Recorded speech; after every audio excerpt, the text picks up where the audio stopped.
जय नारायण बच्चों। आज हम पाठ्य पुस्तक वसंत के पाठ 5 को पढ़ेंगे। बच्चों, पाठ को पढ़ने से पहले हम कुछ चित्र देखते हैं और कुछ प्रश्नों के जवाब आपसे पूछते हैं।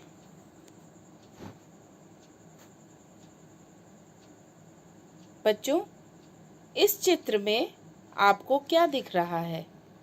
इस चित्र में आपको एक मुरली वाला दिख रहा है जो बच्चों को मुरली बेचने आया है।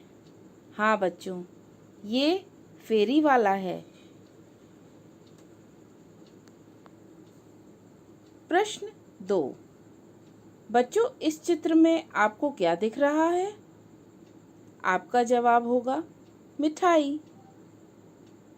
मेरा अगला प्रश्न है, मिठाई कौन बनाता और बेचता है? तो आप कहेंगे मिठाई वाला, हलवाई। तो हाँ बच्चों, हमारे पाठ का शीर्षक है मिठाई वाला। मिठाई वाला एक मर्मस्पर्शी कहानी है। इसके लेखक श्री भगवती प्रसाद वाजपेयी जी हैं। प्रस्तुत पाठ गली गली घूमकर अपना सामान बेचने वाले एक फेरी वाले के विषय में है, जो हर 6-8 महीने में आकर गलियों में घूम घूम कर बच्चों को कभी खिलौने, कभी मुरली तो कभी मिठाई बेचता था। उसके मादक, मधुर व मृदुल स्वर को सुनकर निकट के मकानों में हलचल मच जाती। छोटे छोटे बच्चों को अपनी गोद में लिए युवतियाँ, बूढ़े, जवान सभी उसे देखने को गलियों से झांकने लगते। बच्चे खिलौने देखकर पुलकित हो उठते। वे पैसे लाकर खिलौने वाले को मोल भाव करने लगते। खिलौने वाला बच्चों को देखता और उनकी नन्ही नन्ही उंगलियों से पैसे ले लेता और बच्चों की इच्छा अनुसार उन्हें खिलौने दे देता। खिलौने लेकर फिर बच्चे उछलने कूदने लगते। राय विजय बहादुर के बच्चे भी एक दिन खिलौने लेकर घर आए। वे 2 बच्चे थे, चुन्नू और मुन्नू। चुन्नू जब खिलौने लेकर आया, बोला, मेला गोला कैचा चुंदर है। मुन्नू बोला, और मेला देखो, मेला कैसा चुंदल है। दोनों अपने हाथी घोड़े लेकर घर भर में उछलने लगे। इन बच्चों की माँ रोहिणी कुछ देर तक खड़े खड़े उनका खेल निहारती रही। अंत में दोनों बच्चों को बुलाकर उसने पूछा, अरे ओ चुन्नू मुन्नू, यह खिलौने तुमने कितने में लिए हैं? मुन्नू बोला, 2 पैसे में। खिलौने वाला दे गया ये। रोहिणी सोचने लगी, इतने सस्ते कैसे दे गया है?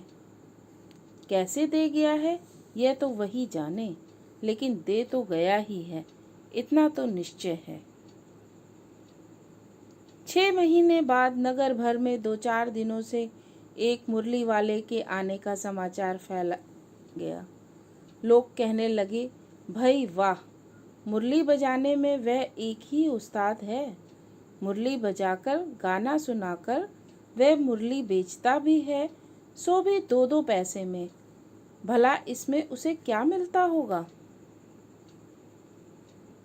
एक व्यक्ति ने पूछ लिया, कैसा है ये मुरली वाला?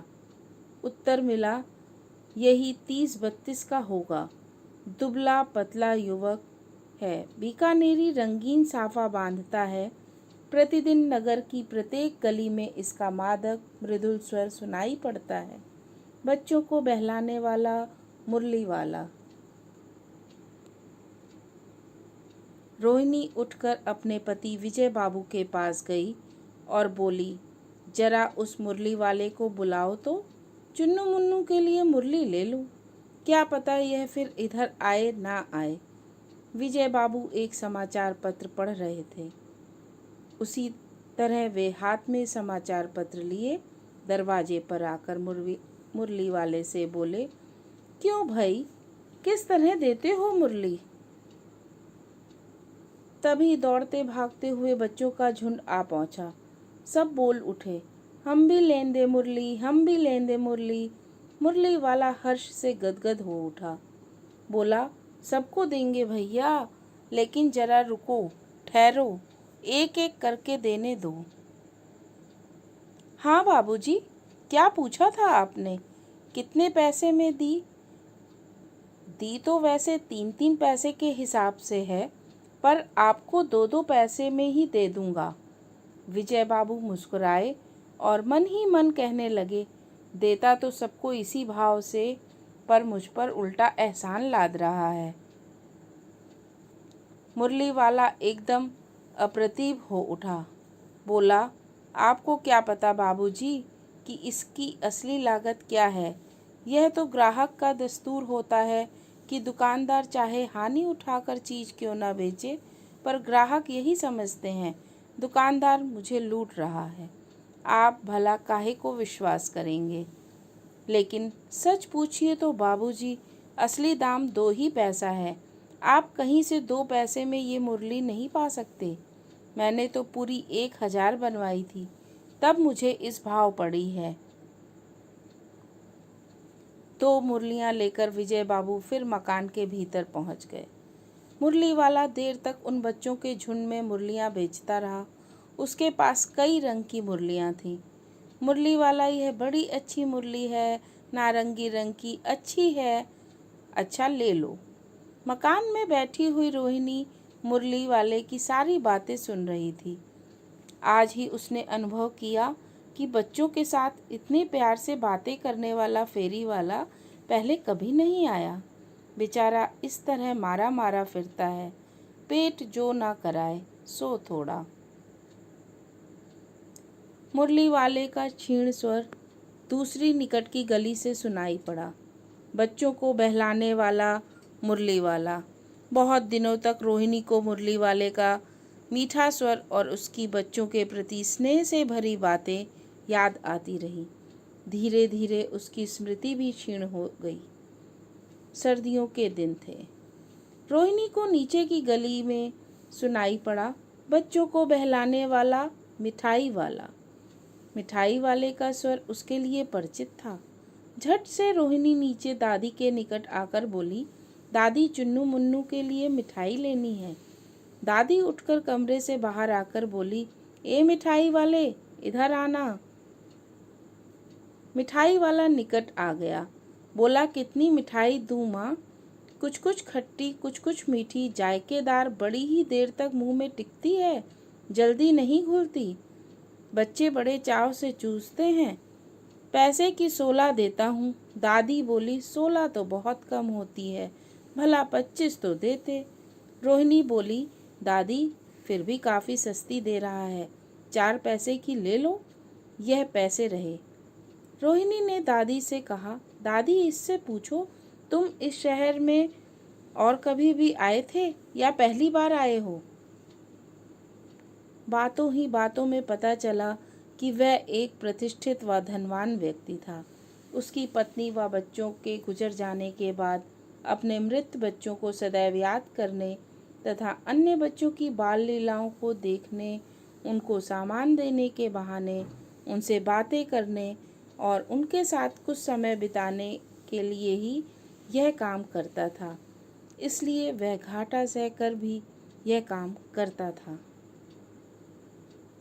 रोहिणी की आंखों में उसकी करुण कहानी सुनकर आंसू आ गए।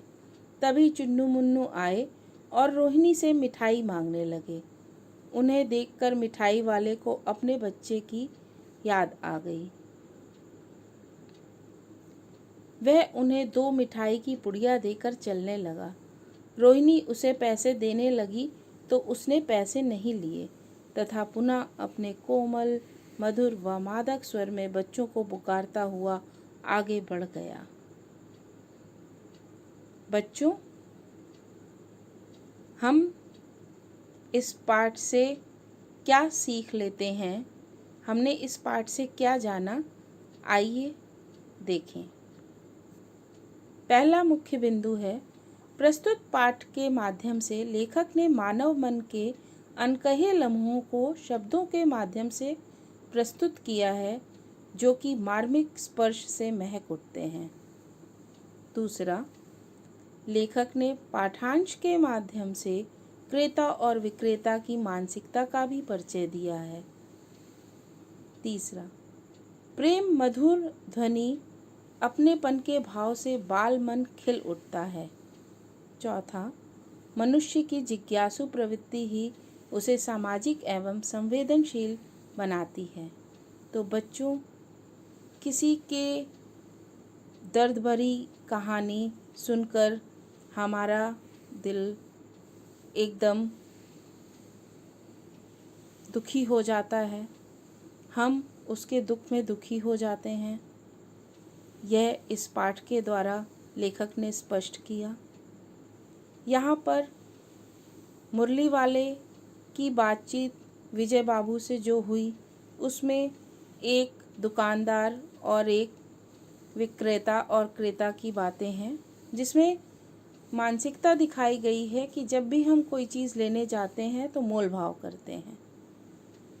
तीसरे बिंदु में ये बताया है कि किसी से यदि हम मधुर वाणी में बात कर लेते हैं तो अपनेपन का भाव जाग जाता है, चाहे वह बच्चा हो चाहे बूढ़ा हो। और चौथे बिंदु में बताया है कि मनुष्य की जिज्ञासु प्रवृत्ति ही उसे सामाजिक एवं संवेदनशील बनाती है। यहाँ पर रोहिणी के अंदर जिज्ञासा थी, वह जानना चाहती थी कि फेरी वाले की ऐसी क्या मजबूरी है कि वह इतना सस्ता सामान बेचता है। लेकिन जब वह जान गई उसकी कहानी तो उसकी संवेदना जाग गई। तो बच्चों, हमने ये सब जाना। बच्चों, आप इस पाठ को पढ़िए और इसमें आए हुए कठिन शब्दों को याद करिए। धन्यवाद।